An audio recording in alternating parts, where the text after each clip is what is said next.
দয়া একটি সুন্দর গুণ, তাই না? কিন্তু আপনি কি জানেন, এই গুণেরই একটি অন্ধকার দিক আছে।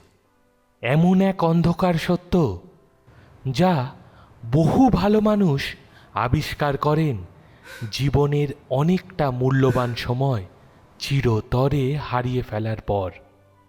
আপনি বিলিয়ে দিতে দিতে নিজেকে নিঃস্ব করে ফেলেন, আর অদ্ভুতভাবে আপনার মূল্য অন্যের কাছে ঠিক ততটাই কমতে থাকে। কেন এমন হয়?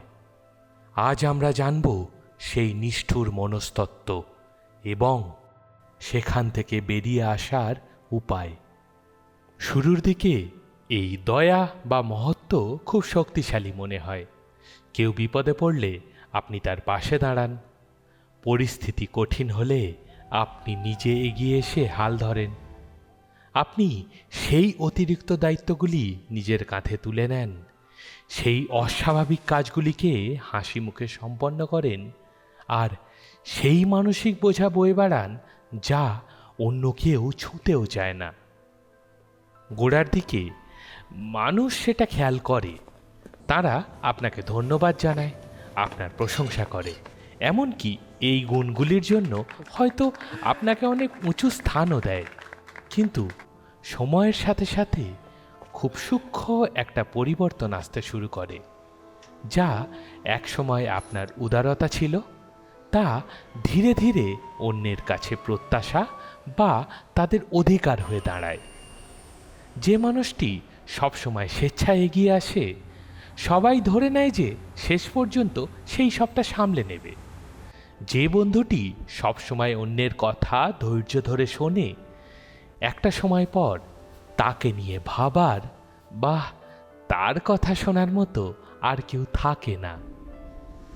যে সবসময় অন্যের জন্য নিজের সুখ বিসর্জন দেয়, তার প্রয়োজনের দিনগুলো অবহেলায় আর অবজ্ঞায় কোথায় যেন নীরবে হারিয়ে যায়। আর ঠিক এখানেই এই বৈপরীত্যটি যন্ত্রণার কারণ হয়ে ওঠে। কারণ যারা এই পরিস্থিতিতে আটকে পড়েন, তারা ভাবতে শুরু করেন যে তাদের বোধহয় কোথাও ভুল হয়েছে। হয়তো তারা দুর্বল ব্যক্তিত্বের অধিকারী, হয়তো তারা প্রয়োজনের চেয়ে অনেক বেশি দিয়ে ফেলেছেন, অথবা হয়তো এই পৃথিবীতে দয়ার কোনো স্থানই নেই। কিন্তু সত্যিটা এর চেয়ে অনেক বেশি জটিল। দয়া আসলে কোনো সমস্যা নয়, উদার হওয়ায় আসলে কোনো ভুল নেই। আসল সমস্যাটা লুকিয়ে আছে আরও গভীরে, আরও একটি জটিল মনস্তত্ত্বে। আমাদের এই ক্রমাগত আত্মত্যাগ আসলে অন্যদের অবচেতনভাবে এটাই শিখিয়ে দেয় যে আমরা নিজেদের এইটুকু জায়গা বা মর্যাদা পাওয়ারই যোগ্য বলে মনে করি।